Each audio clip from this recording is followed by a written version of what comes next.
네, 안녕하세요. 반갑습니다. 현준입니다. 어제부터 날씨가 좀 많이 쌀쌀해졌죠? 며칠 전만 해도 정말 가을이 아니라 여름 같더니 아직 이제는 바로 겨울이 찾아온 게 아닌가 싶을 정도로 날씨가 선선합니다. 요즘 같은 때는 정말 감기 걸리기 참 쉽잖아요. 그러니까 뭐 두툼하게 입으시고 반팔 이제 입으시면 안 돼요. 건강관리 잘 하시기 바라겠습니다. 그래, 오늘 제가 소개해드릴 책은요, 행복의 기원이라는 책입니다. 혹시 이 책 들어보신 분도 계실 텐데요. 이 책은 처음 출간된 지 벌써 10년이 넘었지만 최근에 다시 재출간되면서 이렇게 큰 화제가 되고 있습니다. 저는 이 책을 그전에 보지 못했어요. 얘기만 많이 들었지 굉장히 많은 생각을 하게 만드는 책이었습니다. 이 책은 우리가 흔히 생각하는 좀 행복에 대해서 색다른 관점을 제시합니다. 여러분 혹시 이런 말 들어보셨나요? 행복은 강도가 아니라 빈도다 라는 말. 이 말 꽤나 유명한 말이죠. 되게 많이 듣기도 했고, 사실 이 문구는 바로 서은국 교수님이 이 책에서 실제로 한 말입니다. 교수님께서는 이 책에서 행복이 한순간에 강렬한 기쁨이나 성취에서 오는 게 아니라 일상 속에서 자주 느낄 수 있는 작은 자잘한 기쁨에서, 그 기쁨들의 반복에서 비롯된다 라는 점을 강조합니다. 우리가 생각하는 좀 대단한 일 같은 거 있잖아요. 차를 산다거나 집을 어디 좋은 집을 산다거나 했을 때 느껴지는 그런 대단한 일, 그런 게 일어나야만 행복을 느낄 수 있는 게 아니라 이 평범한 하루하루에서 반복되는 아주 사소한 기쁨들이 우리의 삶을 윤택하게 만들고 풍요롭게 만든다는 거죠. 그 외에도 이 책에서는 기존에 알고 있던 행복에 관한 상식들을 굉장히 많이 파괴합니다. 많이 깨줄 거예요. 진짜 한번 읽어보세요. 기회가 된다면. 굉장히 많이 놀라운 얘기들이 담겨 있거든요. 저는 이 책을 처음 보고 와, 이랬구나, 아 맞네 하면서 고개를 끄덕이고 조금은 놀라기도 했습니다. 그래요, 오늘 이 영상을 통해서 여러분과 함께 이 책의 정말 행복의 본질은 뭔지 같이 나눠봤으면 좋겠네요. 행복은 어디서 오는 걸까요? 그리고 그 행복을 느끼는 것이 우리 삶의 궁극적인 목적인 걸까요? 아니면 다른 무엇일까요? 그래, 오늘은 좀 차분한 마음으로 그런 질문에 대한 해답을 찾는 시간이 되었으면 좋겠습니다. 소개해 드릴게요. 서은국 교수의 행복의 기원.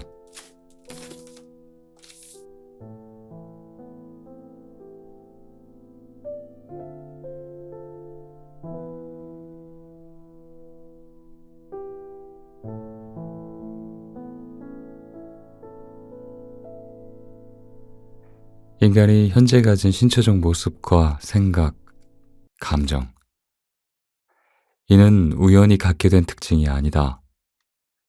모두 생존에 도움이 되기 때문에 보유하게 된 특성이다. 그렇다면 행복이라는 감정은 생존에 어떤 도움을 줄까? 다시 말해, 인간은 왜 또 무엇을 위해 행복감을 느낄까?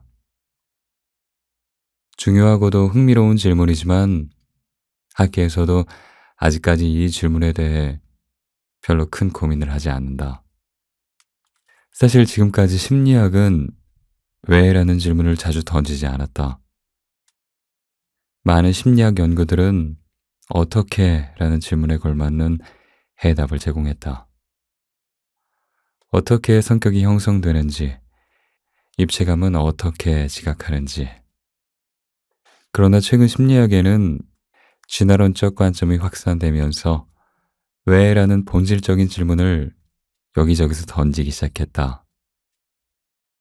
왜 아이들은 귀엽게 생겼을까? 왜 인간은 뒷담화를 할까? 왜 남자와 여자의 사고방식은 그토록 다를까? 행복에 대해서도 왜라는 질문을 던질 때가 왔다고 생각한다.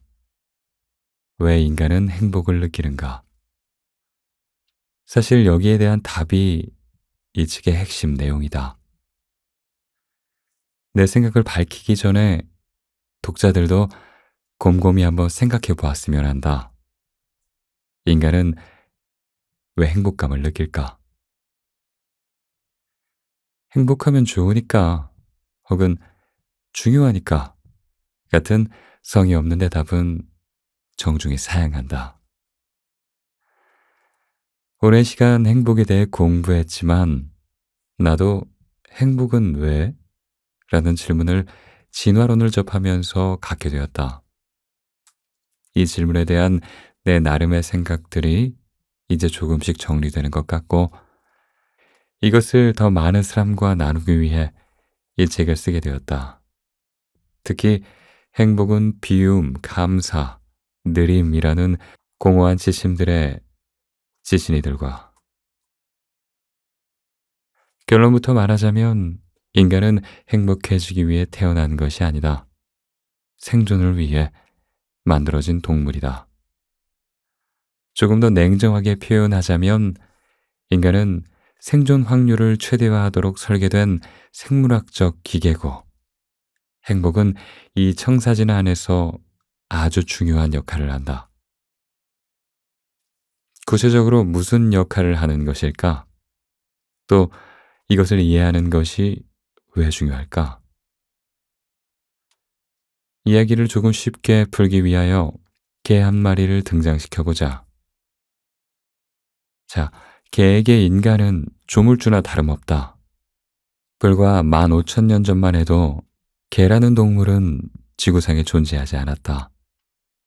인간이 일부 온순한 늑대들과 조심스럽게 교류를 시작했고, 그 후 인간이 그 늑대로부터 다양한 품종의 개를 탄생시켰다.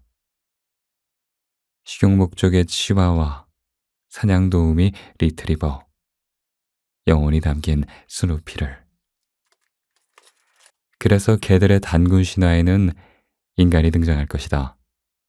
그렇지 않고서야 어떻게 그토록 인간에게 충직할 수 있겠는가? 온종일 방구석에 금붕어와 함께 내버려둔 주인을 매일 저녁 날뛰며 반겨주니 말이다. 개 입장에서 살펴보면 인간은 무척이나 이기적이다. 눈썰매를 끌라 하고 마약 탐지를 시키고, 집을 지키는 것도 모자라 온갖 쓸데없는 개인기까지 보여달라고 조른다. 신문도 몇 번 불어다 주고 두 발 서서 놀아주지만 항상 더 엽기적인 것을 원하는 눈치다. 캘리포니아 해변에 사는 주인을 만나면 어쩌면 서핑을 강요당할지도 모른다. 이건 뭐 끝이 없다. 하지만 이 철없는 개 주인의 입장은 이렇다. 공놀이도 하루 이틀이고 뭔가 기가 막힌 제주 하나를 가리키고 싶다. 미개척 분야인 서핑을 택한다. 문제는 어떻게 냐는 것이다. 서핑은커녕 바다에 들어가는 것조차 꺼리는 개를 어떻게 서퍼로 만들 수 있을까? 다행히 주인은 자기 개가 세상에서 가장 좋아하는 것을 알고 있다. 특이하게도 그것은 새우깡이다. 갑자기 희망이 생긴다. 주인은 새우깡의 힘을 빌려 자신이 원하는 행동, 즉 서핑을 단계적으로 이끌어낼 수 있다. 우선 개가 물가로 나오면 새우깡을 주고, 그 다음엔 물에 발을 담그면 준다. 여기까지 숙련되면 개가 서핑보드에 올라와야 새우깡을 주고, 마지막으로 그 위에서 균형을 유지해야 준다. 심리학자들은 이 같은 조형이란 원리를 이용해 비둘기가 탁구를 치고 개가 피아노를 치게 만든다. 결국 개는 서핑을 하게 된다. 여기서 강조하고 싶은 것은 새우깡의 절대적인 역할이다. 이렇게 특정 반응을 증강시키는 자극을 심리학에서는 강화물이라고 부른다. 새우깡이라는 이 강력한 강화물이 없다면 개의 서핑 묘기는 탄생할 수 없다. 묘한 점은 이것이다. 개는 서핑을 하겠다는 생각은 한 번도 한 적이 없다. 그런데 자기도 모르게 서핑을 하고 있다. 개의 유일한 관심사는 새우깡이었고 이것을 먹기 위한 행동이 어느새 서핑으로까지 발전한 것이다. 그러면 걔는 왜 그토록 새우깡을 먹으려고 했을까? 그건 새우깡 자체가 아니라 그것을 먹을 때 걔의 뇌에서 유발되는 쾌감 혹은 즐거움 때문이다. 걔는 이 쾌감을 다시 느끼기 위해 새우깡을 계속 원하게 된 것이고 그 과정의 누적이 서핑으로 결실을 맺은 것이다. 사실 나는 개도 서핑도 관심이 없다. 하지만 이 예시는 내가 생각하는 행복의 본질적인 속성을 아주 잘 설명해 준다. 한마디로 행복의 본질은 개에게 서핑을 하도록 만드는 새우깡과 비슷하다. 차이점은 인간의 궁극적인 목표가 서핑이 아니라 생존이란 점이다. 서핑과 생존, 차원이 다른 두 목표지만 이것을 달성하기 위해서는 수단이 필요하다. 개 주인이 사용한 수단은 새우깡이었다. 그렇다면 인간이 생존에 필요한 행동을 하도록 만드는 건 뭘까? 자연은 기가 막힌 설계를 했다. 내 생각에 개에게 사용된 새우깡 같은 유인책이 인간의 경우 행복감이다. 개가 새우깡을 얻기 위해 서핑을 배우듯 인간도 쾌감을 얻기 위해 생존에 필요한 행위를 하는 것이다. 쉽게 생각해보자. 인간은 음식을 먹을 때, 데이트를 할 때, 얼어붙은 손을 녹일 때, 아, 좋다, 행복하다, 라는 느낌을 경험해야 한다. 반드시. 그래야만 또다시 사냥을 나가고 이성에 대해 관심을 갖는다. 먼 옛날 어떤 남자가 고기나 여자에는 전혀 관심이 없고 오직 나무의 나이테를 셀 때만 묘한 즐거움을 느꼈다고 치자. 눈만 뜨면 밥도 안 먹고 나가서 나무를 자른다. 그는 성인기까지 살아남을 확률이 아주 희박하다. 살아남는다고 해도 나이테 동호회에서 어느 정신 빠진 여자를 만나기 전에는 유전자를 남길 수 없다. 우리는 이런 기이한 라이프 스타일을 가진 자들의 후손이 아니다. 호모사피엔스 중 일부만이 우리의 조상이 되었는데 그들은 목숨 걸고 사냥을 하고 기회가 생길 때마다 짝짓기에 힘쓴 자들이다. 무엇을 위해? 삶의 의미를 찾아서? 자아 성취를 위해? 아니다. 고기를 씹을 때, 이성과 살이 닿을 때, 한마디로 느낌이 완전 굿이었기 때문이다. 우리의 조상이 된 자들은 이 강렬한 기분을 느끼고 또 느끼기 위해서 일평생 사냥과 이성 찾기에 전념했다. 이 과정에서 그들은 자신의 유전자를 남기게 되었다. 유전자를 퍼뜨리려는 거창한 포부 때문이 아니라 개가 새우깡을 통해 얻는 쾌감을 인간도 최대한 자주 많이 느끼기 위해 고기와 이성에 몰두한 것이다. 덕분에 그들은 지금 이 글을 쓰고 있고 읽고 있는 우리에게 성공적으로 유전자를 전달하게 된 것이다. 행복감을 인간은 왜 느끼는 걸까? 라는 질문으로 이 장을 시작했다. 여러분은 어떤 대답을 했을지 궁금하다. 나의 간결하고도 건조한 답은 생존, 그리고 번식이다. 아무리 쥐어짜봐도 낭만이라고는 한 방울도 나오지 않는 이런 얘기를 나는 굳이 왜 주장하는가? 지금까지 행복을 연구하는 학자들을 포함해 사람들 대부분은 행복을 너무 로맨틱하고 관념적인 관점에서 바라보고 있다. 아리스토텔레스 이후 이런 행복 신비주의가 탄생했을 것이다.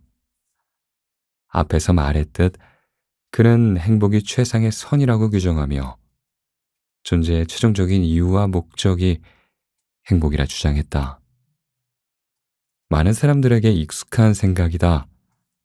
모든 것은 결국 행복해지기 위해서라는. 이 생각이 틀렸다는 건 아니다. 다만 상당히 인간 중심적이고 비과학적인 생각이다.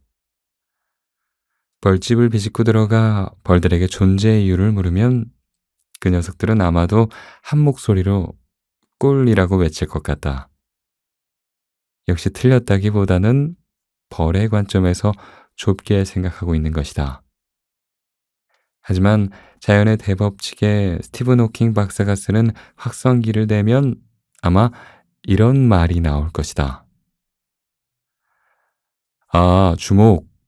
인간과 벌, 특히 인간. 모든 생명체의 최종 목적은 행복도 꿀도 아니란다. 오직 하나, 생존이란다. 그렇다. 생명체는 행복해지기 위해 사는 것이 아니다. 호모사피엔스의 존재의 이유도 벌, 선인장, 꽃게와 마찬가지로 생존이다. 당연한 얘기다. 하지만 이걸 행복과 연결시키면 당연하지 않은 결론이 나온다. 이 새로운 관점으로 보면 행복은 삶의 최종적인 이유도 아니고 목적도 아니고 다만 생존을 위해 절대적으로 필요한 정신적 도구일 뿐이다. 행복하기 위해 사는 것이 아니라 생존하기 위해 필요한 상황에서 행복을 느껴야만 했던 것이다. 행복은 생존을 위한 도구라. 무슨 말인지 알 것 같기도 하면서 여전히 좀 아리송할 것이다. 새우깡에 밀려 아직까지도 이 도구의 구체적인 작동 원리를 살펴볼 기회가 없었다. 지금부터 이것에 대해 얘기해보자. 행복이 생존을 위한 도구라면 이 도구는 일상에서 어떻게 작동할까? 다시 한번 예시의 힘을 빌려보자. 혹시 동전 탐지기라는 기계를 본 적이 있는가? 나는 캘리포니아 해변 근처에서 몇 년간 살았던 적이 있다. 가끔 해변가에 나가면 귀에 헤드폰을 끼고 쇠꼬챙이로 모래를 들쑤시며 다니는 사람들을 보곤 했다. 남들이 해변에 흘린 동전이나 반지 같은 귀중품을 찾는 무척이나 한가한 분들이다. 이들의 필수 장비가 동전 탐지기다. 동전 탐지기의 원리는 아주 간단하다. 탐지기에 달린 쇠막대가 금속에 가까워지면 헤드폰에서 신호가 삐 하고 울린다. 동전에 가까울수록 크고 빠르게 울린다. 즉, 삐 하는 소리는 기계의 주인이 찾는 동전이라는 목표물로 이끄는 역할을 한다. 주인이 찾는 동전, 그건 목표고 신호음은 그걸 추적하는 데 필요한 수단이다. 자, 여기서 좀 황당한 상상을 한번 해보자. 어떤 최신형 동전 탐지기가 있는데 동전에 접근할 때 삐라는 신호음 대신 중독성 있는 음악을 들려준다고 해보자. 혹시 이런 경우 동전을 찾게 해주는 신호 자체에 매료되는 사람은 없을까? 아니, 한 발 더 나아가 음악 대신 아예 뇌에 미세한 쾌감을 준다면? 주객이 전도되는 상황이 충분히 일어날 수 있다. 탐지기 주인이 자기의 원래 목적, 즉 동전보다 그 목적 달성을 위한 신호, 다른 말로 쾌감에 더 관심을 갖게 되는 경우 말이다. 황당한 상상이 아닐 수도 있다. 왜냐하면 행복을 좇는 우리의 모습이 어쩌면 이 같은 주객전도의 상황과 비슷하기 때문이다. 무슨 말일까?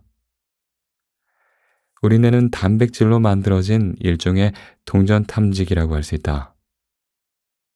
무엇을 찾는가 하면 동전보다 훨씬 중요한 것을 찾는데 그게 뭔지는 다음 장에서 구체적으로 생각해 보도록 하자.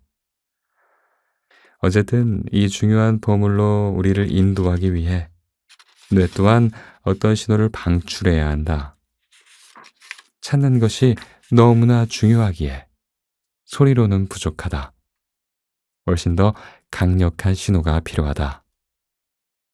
한번 경험하면 그 신호에 중독될 만큼 그런 게 있을까? 심리학사에 남은 유명한 연구가 하나 있다. 1954년 캐나다 맥길 대학의 신경과학자 제임스 올스와 피터 밀너는 쥐의 학습 행동 연구 중 우연한 발견을 했다. 실수로 쥐의 시상 하부를 미세한 전극으로 자극했는데 이후 쥐들은 이 자극을 받았던 장소로 계속 되돌아가려고 했다.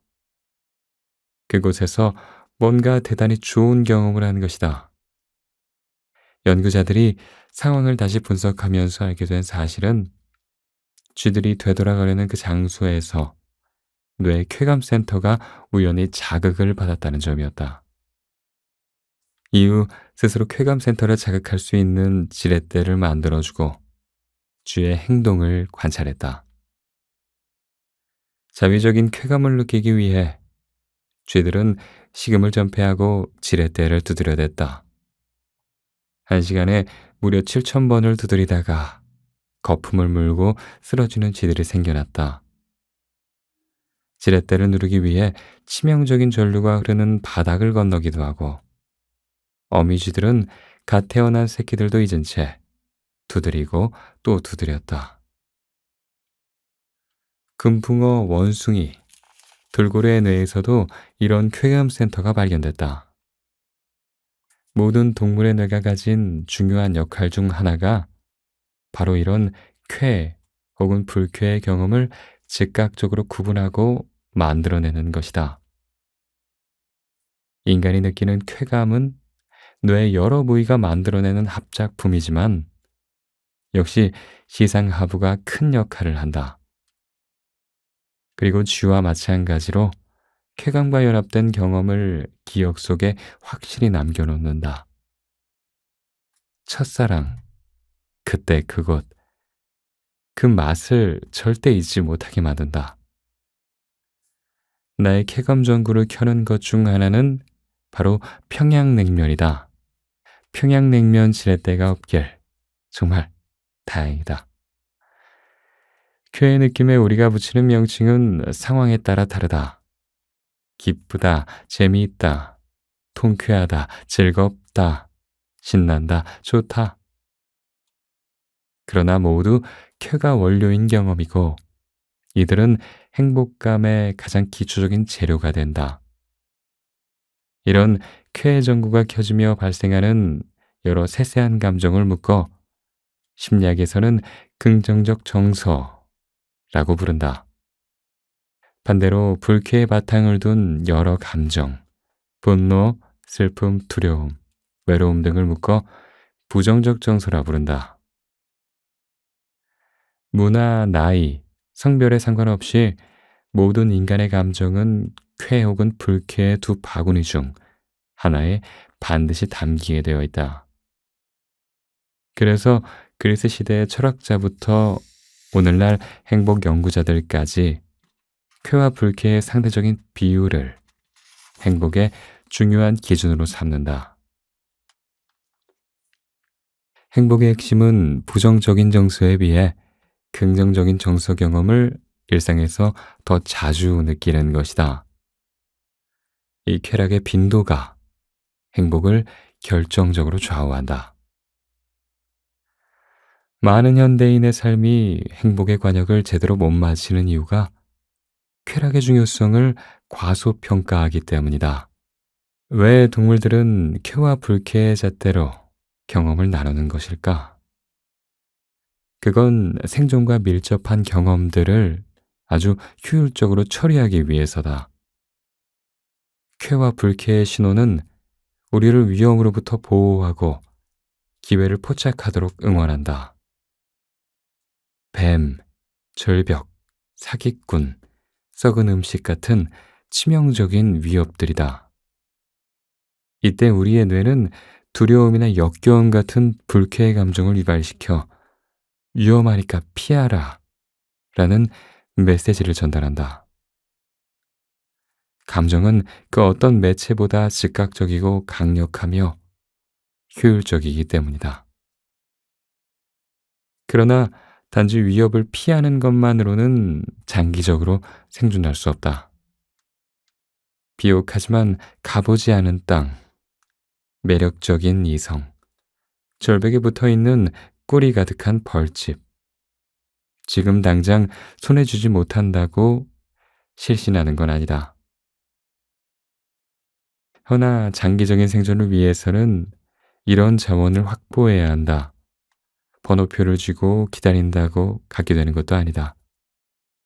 두렵지만 길을 나서야 하고 고단하지만 10번 찍어봐야 한다.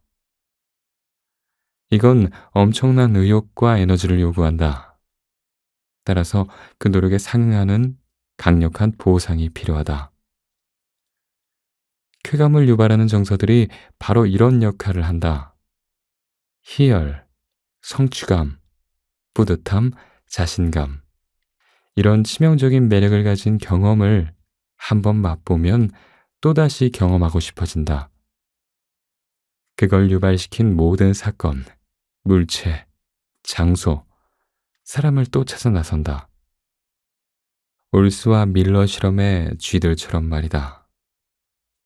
스스로 인식하든 하지 못하든 이 과정에서 자신의 장기적인 생존 확률이 높아진다. 간단히 요약하자면 쾌와 불쾌의 감정은 나설 때와 물러설 때를 알려주는 생존 신호등이다. 불쾌의 감정은 해로운 것으로부터 우리를 보호하는 빨간 신호등이다. 이 신호를 무시하면 몇 번은 운 좋게 살 수 있어도 결국엔 비극적인 종말을 맞는다. 쾌의 감정은 파란 신호등이고 행복은 이런 경험에 바탕을 두고 있다. 생존에 유익한 활동이나 생각을 하고 있을 때 그 일에 계속 매진하라고 알리는 게 쾌의 본질적인 기능인 것이다. 정리를 해보자. 우리 뇌도 동전 탐지기처럼 뭔가를 찾도록 해주는 역할을 한다. 무엇인가 손에 쥐기 위해서는 그걸 찾으려는 의욕이 필요하고 또 그 목표물에 얼마나 접근했는지를 알려주는 신호가 필요하다. 우리 뇌가 발생시키는 쾌감이 바로 그 두 가지 기능을 한다. 행복한 사람은 쉽게 말해 이 쾌감의 신호가 자주 울리는 뇌를 가진 자다. 동전 탐지기의 신호가 아무 때나 울리지 않듯 행복 전구도 선별적으로 켜진다. 질문은 이렇게 좁혀진다. 그렇다면 우리의 뇌 행복 전구는 언제 그리고 무엇에 접근할 때 가장 확실하게 켜질까? 옥수수 알갱이들이 뜨거운 불을 만나야 비로소 팝콘으로 터지듯 우리의 뇌의 행복 전구들도 찾고 있는 그것에 접근할 때 켜진다. 뇌가 꾸준히 찾는 그것 혹은 그것들은 도대체 뭘까? 뇌의 유일한 관심사는 생존이라는 점이 결정적 힌트이다. 행복의 전구는 언제 켜질까? 이 말은 우리는 언제 행복을 느낄까? 와 같은 질문이다.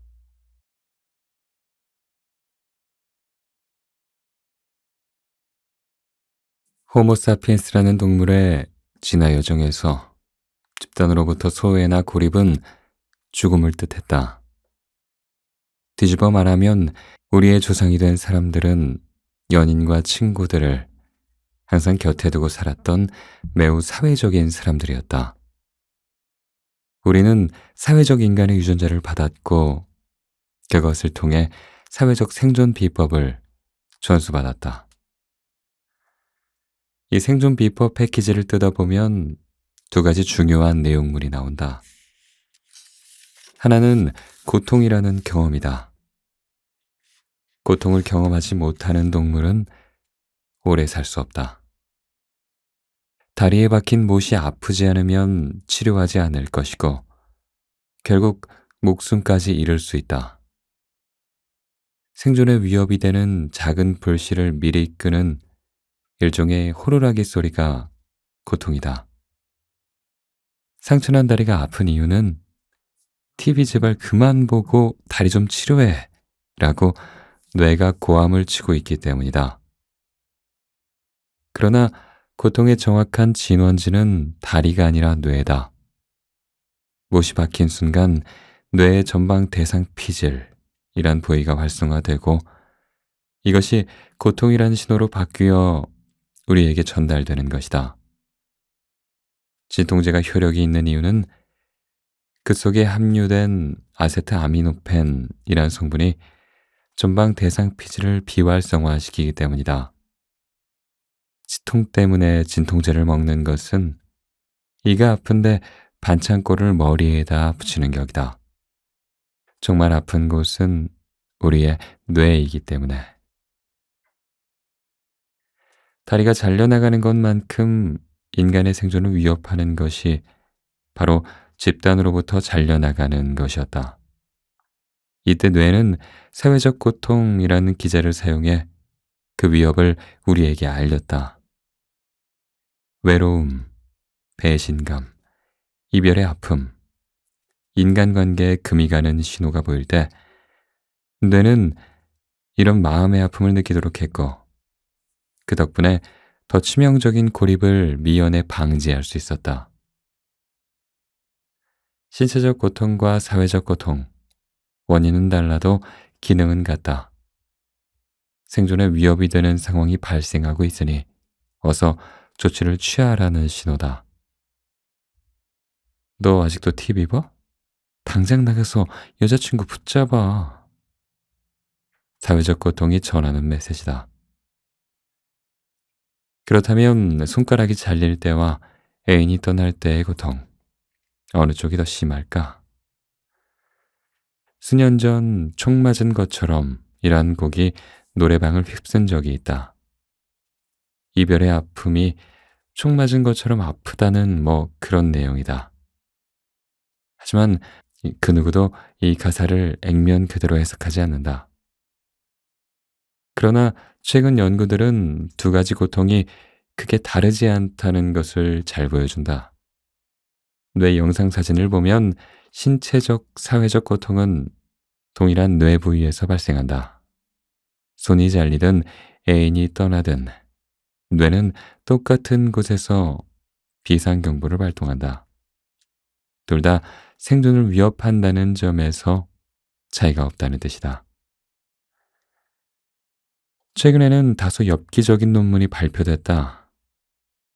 논리적으로 신체적, 사회적 고통이 같은 뇌 부위에서 발생한다면 이 두 가지 고통을 줄이는 방법도 동일할까? 몸이 아플 때 우리는 진통제를 먹는다.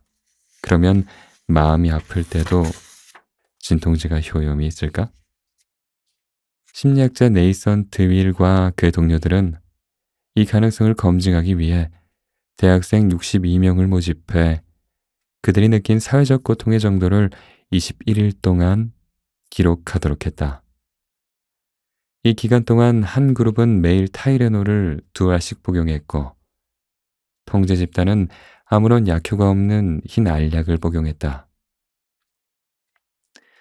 참가자들은 약의 성분을 연구가 종결된 뒤에 알게 된다. 여기서 놀라운 결과가 나온다. 연구자들의 예상대로 매일 타이레놀을 복용한 집단은 통제 집단에 비해 시간이 지날수록 일상의 사회적 상처를 덜 느꼈다. 마치 두통을 없애주듯이 진통제는 다른 사람들로부터 받은 사회적인 고통도 덜어준다는 것이다. 놀랍지만 가능한 일이다. 고통의 역할은 위협으로부터의 보호다. 뇌의 입장에서는 그 위협이 신체적인지 사회적인지는 그다지 중요하지 않다. 그래서 뇌는 비슷한 방식으로 두 종류의 고통 스위치를 켜고 또 끄는 것이다. 혼자가 되는 것이 생존에 얼마나 치명적인지를 단적으로 보여주는 연구이다. 우리 조상이 물려준 생존 패키지의 두 번째 내용물은 우리의 관심사인 쾌감이다. 고통과 같은 부정적인 경험이 위협으로부터 우리를 보호하는 역할을 한다면 긍정적인 정서의 기능은 생존에 필요한 자원을 추구하도록 하는 것이다. 고통을 느끼지 못하면 생명체가 오래 생존하지 못하는 것처럼 쾌감을 상실한 동물 또한 문제가 생긴다. 간단한 예로 식사를 들어보자. 왜 우리는 매일 꼬박꼬박 밥을 챙겨 먹을까? 한마디로 먹는 즐거움 때문이다. 그 어떤 음식을 입에 넣어도 종이 맛밖에 느끼지 못하는 사람이 있다고 해보자. 이런 사람들은 남에게 고기와 과일을 양보할 것이다. 고매한 인격 때문이 아니라 먹는 쾌감을 느끼지 못하기 때문에. 이런 젠틀맨들은 진화 과정에서 영양실조로 사라졌다. 생존 경쟁에서 살아남은 동물들은 탐욕스러울 정도로 먹는 즐거움을 추구했다. 보기에는 썩 좋지 않아도 생존에는 반드시 필요한 모습이었다. 앞에서 우리는 뇌가 일종의 탐지기 같다는 비유를 했다. 이 탐지기는 우리의 생존에 필요한 경험을 하도록 유인하기 위해 신호를 방출하는데 이 신호는 다양한 모습의 쾌감으로 나타난다. 배고픈 사냥꾼은 눈앞에 토끼가 나타날 때, 토끼 고기가 맛있는 냄새를 풍기며 익어갈 때, 한 입 뜯어 먹을 때, 그때 행복감을 느낀다. 이런 깨알 같은 쾌감들을 흠뻑 느껴야 또 사냥을 나가게 되고 이렇게 사냥을 꾸준히 해야만 생존할 수 있다. 중요한 점은 이 탐지기의 쾌감 전구는 선별적으로 켜진다는 것이다. 당연한 얘기다. 분별 없이 아무 때나 쾌감 신호가 울린다면 탐지기로서의 가치가 없다. 그래서 회색 벽을 멍하니 쳐다보고 있을 때 쾌감은 일어나지 않는 것이다. 이 탐지기의 쾌감 신호는 생존에 절실히 필요한 자원을 취할 때만 선별적으로 반응해야 한다. 며칠 동안 굶주린 배를 채울 때, 꽁꽁 언 몸을 온천물에 담글 때, 이렇게 몸을 보존하는 경험을 할 때 강력한 쾌감이 발생한다. 여기 인간이 생존하기 위해 확보해야 했던 또 한 가지 절대적인 자원이 있다. 앞에서 언급한 사람이다. 먹는 쾌감을 느껴야 음식을 찾듯 사람이라는 절대적 생존 필수품을 확보하기 위해 우선 인간을 아주 좋아해야 한다. 타인을 소 닭 보듯 바라보는 사람에게 친구나 연인이 생길 리 없다. 이런 사회적 영향실조를 막는 가장 효과적인 방법은 왕성한 사회적 식욕을 갖는 것이다. 식욕의 근원은 쾌감이다. 그래서 사람을 만나고 살을 비빌 때 뇌에서는 사회적 쾌감을 대량 방출한다. 강추한다는 뜻이다. 우리는 이런 사회적 쾌감을 예민하게 느꼈던 이들의 유전자를 지니고 산다. 그래서 지금도 사람을 절실히 찾는 것이고 가장 강렬한 기쁨과 즐거움을 사람을 통해 느끼는 것이다. 사람과 무관해 보이는 감정들도 사실 대부분 사람 때문에 생기는 것이다. 초고속 승진의 기쁨, 뇌의 전구가 켜지는 이유는 승진 자체가 아니라 승진이 가져다 주는 사람들의 축하와 인정 때문이다. 자, 어쩌다 지구에 혼자 남게 되었다고 하자. 자랑할 사람도 축하해주는 사람도 없는 세상에서 책상 위 화분과 단둘이 갖는 조촐한 승진 파티. 승진이 기쁘기는커녕 눈물이 난다. 누구에게나 비슷한 경험이 있을 것이다. 나는 유학 시절 행복에 대해 쓴 논문 몇 편이 학계에 알려지게 되었고, 이 덕분에 여러 대학으로부터 특강 초청을 받았다. 특히 긴장했던 곳은 스탠퍼드 대학교에서의 강의였다. 교과서에서 이름만 구경했던 심리학자들이 나의 강의를 눈앞에서 듣고 있었으니 말이다. 다행히 강의를 잘 마쳤고 교과서에서 튀어나온 대가들이 나에게 잊을 수 없는 덕담을 해주었다. 정말이지 박사과정 중에 하이라이트 장면이었다. 일정을 마치고 샌프란시스코 공항에서 비행기를 기다리며 며칠간의 일들을 떠올려 보았다. 내가 무언가 학자로 업그레이드 된 듯한 벅찬 기분이 들었다. 그러나 그 시간은 내 인생에 있어 가장 행복했던 순간이 아니라 무척이나 외로웠던 때로 기억된다. 기쁨을 당장의 나의 사람들과 떠들며 나누고 싶은 마음이 간절했었다. 하지만 먼 이국 땅의 텅 빈 공항에서 나는 혼자라는 생각에 압도되었다. 책상 위 화분과 승진 파티를 하는 기분이었다. 행복을 생각하기에 앞서 행복을 찾는 인간은 누구인가를 생각해 볼 필요가 있다. 보이는 것에 현혹되지 말자. 인간은 동물이다. 행복에 대해 고민도 해보는 똘똘한 면은 있으나 살아가는 궁극적인 이유는 다른 동물들과 마찬가지로 두 가지이다. 바로 생존과 짝짓기. 인간은 좀 더 세련되고 복잡하게, 때로는 대의명분을 만들어 자신도 모르게 그 목표들을 이룰 뿐이다. 칭기즈칸이 좋은 예다. 그가 몽골 제국의 깃발을 들고 흑해에서 태평양까지 세상을 정복하며 그러면서 남긴 것 중 가장 중요한 건 그의 유전자이다. 옥스퍼드 대학의 크리스 타일러 스미스 교수팀이 러시아인, 중국인, 중앙아시아인들의 유전자를 분석한 결과에 따르면 현재 남자 약 1600만 명이 칭기즈칸의 염색체를 보유하고 있다고 한다. 대략 따져보면 세상의 남자 200명 중 하나는 칭기즈칸의 후손이란 것이다. 사람이란 동물은 극도로 사회적이며 이 사회성 덕분에 놀라운 생존력을 갖게 되었다. 그래서 그의 뇌는 온통 사람 생각뿐이다. 희노애락의 원천은 대부분 사람이다. 또 일상의 대화를 엿들어 보면 70%가 다른 사람에 대한 이야기라고 한다. 행복감을 발생시키는 우리 뇌가 이처럼 사람에 중독되어 있다는 사실을 놓쳐서는 안 된다. 그래서 사회적 경험과 행복은 불가분의 관계를 맺는다.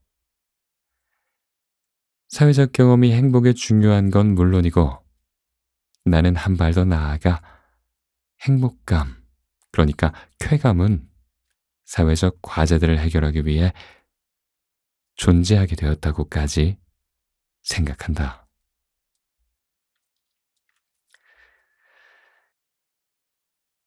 네, 오늘은 서은국 작가님의 행복의 기원 중에서 제가 읽고 여러분들께 얘기해드려야겠다라는 부분을 소개해드렸는데요. 어떠셨나요? 살다 보면 알게 모르게 정말 행복하게 살면 되는 거 아니야? 그게 삶의 목적 아니야?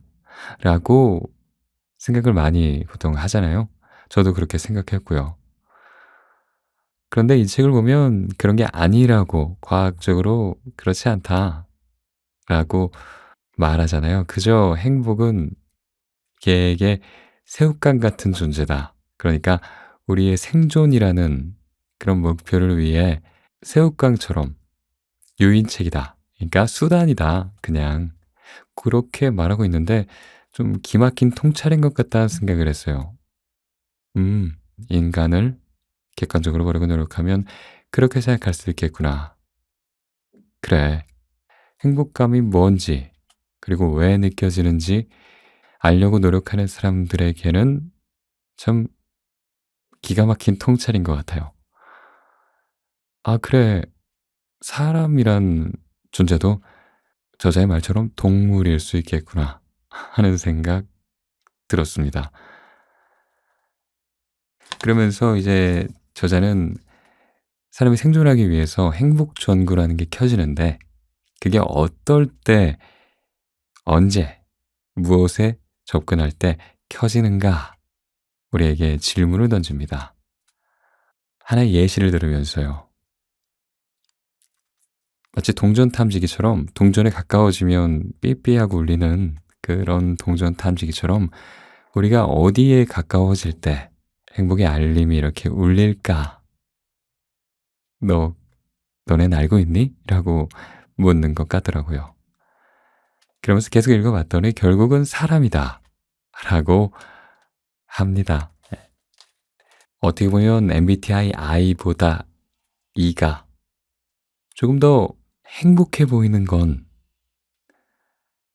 그냥 느낌적으로 더 잘 사는 것 같아 보이는 건 글쎄요, 우연은 아닌 것 같습니다. 혼자도 편하죠.